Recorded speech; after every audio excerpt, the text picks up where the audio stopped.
Hey guys, in this video, I will show you how to use Janitor AI Proxy. Alright, let's begin. First, open Janitor AI and sign in to your account. After logging in, select an existing chat and click Continue. Next, go to the top right corner, tap the three-line menu, and open API Settings. From here, choose Proxy and set the model option to Custom. Now, select Open Router as your provider. Open the models list and choose an available model. Some models are free, while others require credits. Select DeepSeek and copy the model code using the clipboard icon.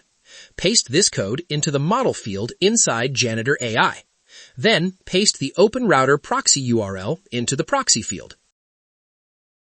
After that, generate an API key from Open Router by opening your account menu, accessing Settings, then opening the API Keys section.